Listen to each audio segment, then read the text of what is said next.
அஸ்ஸலாமு அலைக்கும். இன்றைக்கி நாம் கருவளையத்தை போக்குறதுக்கான ஒரு ஜெல் வீட்டிலேயே எப்படி ரெடி பண்ணலாம் அப்படின்னு சொல்லிட்டு பார்க்கலாம். இந்த ஜெல்லை நீங்கள் டெய்லி நைட் படுக்கும் போகும்போது நல்லா கண்ணை சுற்றி தடவிட்டு கொஞ்சம் நேரம் மசாஜ் பண்ணிவிட்டு விட்டுட்டு காலையில் எழுந்து கழுவிட்டு வந்தீங்கன்னா ஒரு வாரத்துலேயே உங்களுடைய கருவளையம் கொஞ்சம் கொஞ்சமாக குறைஞ்சு உங்களுடைய ஸ்கின் கலருக்கே கண் சுற்றி வந்துடும். இந்த கருவளையத்தை போக்கக்கூடிய ஜெல் எப்படி பண்ணுறதுன்னு பார்க்கலாம். அதுக்கு முன்னாடி சேனலை இது வரைக்கும் நீங்கள் சப்ஸ்கிரைப் பண்ணலன்னா ப்ளீஸ் சப்ஸ்கிரைப் பண்ணிவிட்டு பக்கத்தில் இருக்க பெல் சிம்பிளை கிளிக் பண்ணிவிடுங்க.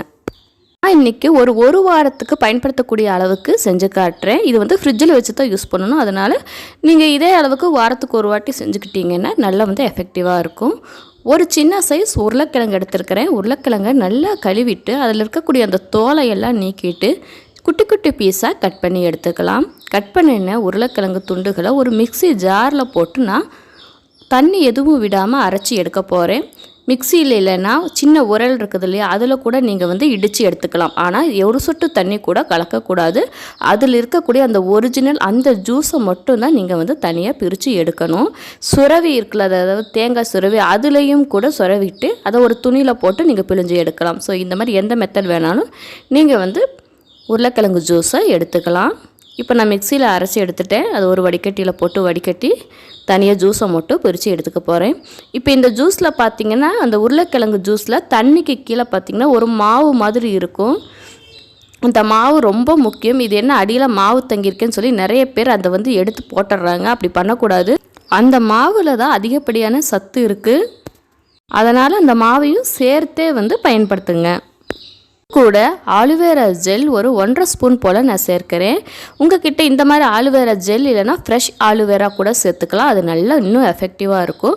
அந்த மாதிரி ஃப்ரெஷ் ஆலுவேரா நீங்கள் எடுக்கிறீங்கன்னா இந்த உருளைக்கிழங்கு அரைப்பீங்க இல்லையா, அது கூடவே உள்ளே இருக்கக்கூடிய அந்த ஆலுவேரா நுங்கு மாதிரி இருக்கும் இல்லைங்களா, அதை நல்லா கழுவிட்டு அதுவும் ஒரு துண்டு போல் அரைச்சி ஒன்றா வடிகட்டி எடுத்துக்குங்க. இது கூட விளக்கெண்ணெய், ஆமணக்கு எண்ணெய்னு கூட சொல்லுவாங்க, இங்கிலீஷில் கேஸ்டர் ஆயில்னு சொல்லுவாங்க.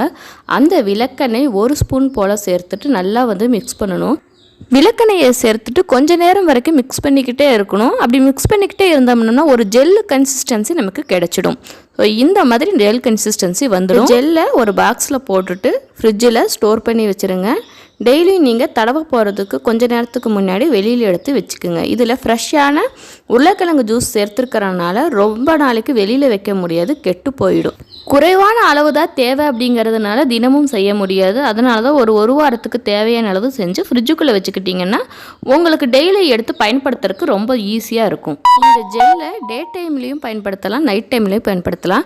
கண்ணை சுற்றி நல்லா கழுவிட்டு அதுக்கப்புறமா உங்கள் விரல்களால் எடுத்து நல்லா கண்ணை சுற்றி கொஞ்சம் நேரம் மசாஜ் பண்ணுங்கள். மசாஜ் பண்ணிவிட்டு விட்டுருங்க.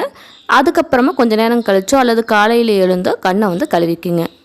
நீங்களும் இந்த கருவளையத்தை போக்கக்கூடிய ஜெல்லை வீட்டிலேயே ட்ரை பண்ணி பாருங்கள். இந்த வீடியோ உங்களுக்கு பிடிச்சிருந்துச்சுன்னா லைக் பண்ணுங்கள், ஷேர் பண்ணுங்கள். மறக்காமல் என்னுடைய சேனலை சப்ஸ்கிரைப் பண்ணுங்கள். தேங்க்ஸ் ஃபார் வாட்சிங்.